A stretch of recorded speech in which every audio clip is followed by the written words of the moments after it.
At the Battersea Arts Centre, staff are preparing the venue for an unusual collaborative event known as a Scratch. A Scratch is where we invite artists to present their work or their ideas at a really early stage of development. And we ask the audience to engage creatively with the experience. The artist might ask the audience questions about the experience so that the audience can get involved and feedback on the idea. Scratch Online is trying to translate the real-life Scratch process into a digital setting. The real-life Scratch process is one where artists will create work and then share it with an audience and get feedback on it. And so what we're trying to do is create an online forum, a space for that sort of interaction to happen. The best way to give artists feedback, I think, is to go and buy them a drink. Offer them a drink in a bar afterwards and say, this is what I thought of your work. And I guess we've been thinking for a while about what's the digital equivalent of buying an artist a drink? What's the digital equivalent of connecting with an artist and telling them what you think about their work? The answer had to be some form of digital social media. They were trying to bring the Scratch process into an online environment to play around with digital technologies and see what the possibilities were. We came up with a new idea, really, which is the idea of an itch, which is basically something that an artist would like scratched.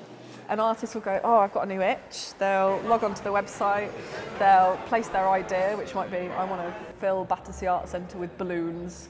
And then hopefully other artists will look at their itch and go, yeah, balloons, that sounds amazing, I want to do that as well. They can receive responses, comments if you like, from people who look at it. So they might want to post about their itch and then tell their social networks about it, tell their fans if they have any. And then those people can come in, join the platform and then make a response to individual posts and to the itch idea as a whole.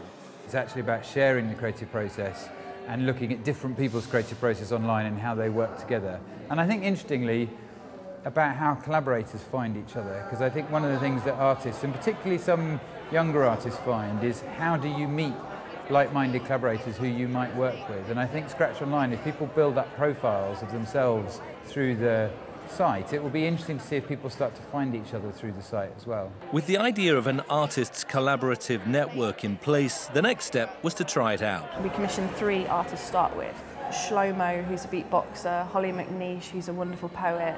We've got Gemma and Sylvia, who are creating this really brilliant show. Each of them have different digital capabilities. It's really interesting watching each of them find their feet with creating digital work. They're going to have to up their digital skills pretty quickly, get used to shooting, editing and uploading videos. Lots of little geeky things that we know all about, but we have to transfer that knowledge to the organisation. And the sharing of such knowledge in a creative environment brings other benefits. It kind of demystifies the process of making theatre because audiences get to see work developing at different stages in its development.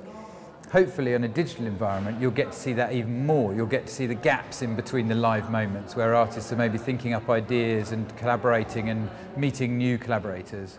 That for me is what is interesting, is there a way that an audience can collaborate directly with an artist to create something that the artist on its own wouldn't be able to. We pretty much will just compile everything that people post and put it into this absolutely tacky, horrible, fake tourist website for the city of Morgana. It could really be anywhere, but it's really the audience's city rather than ours. We're hoping that work will be created that can also live on this platform and be a show within itself that lives online. But until we have artists start playing with it, we don't know what will happen. So that's the exciting next stage of the process, is to see what people will do with the platform.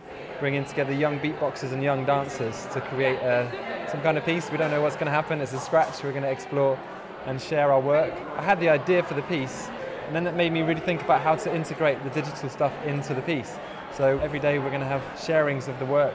Each day we're going to do some kind of stream, whether it's like a webcast or a sound a podcast or something like that. Every day we're going to show something that we've been working on, even if it's just like 30 seconds, just to create something. So what is it that an artist needs to benefit from the Scratch Online process? A willingness to experiment and to take risks about putting their work forward and to show it in public at a very early developmental stage. Just give it a go, just have a look. I mean, everyone knows about YouTube. Everybody knows about Facebook. If you don't know how to watch a video on YouTube, you're missing out. So it shouldn't be that hard. It shouldn't be that restrictive, man. My grandma does. Anyone can. Audiences also might get to thinking, I could do this. Actually, I could perhaps use this site, use this platform to share an idea and actually start finding collaborators and finding people to work with to develop their own ideas. I hope that might be one of the knock-on consequences of Scratch Online, is that actually audiences start to get creative themselves.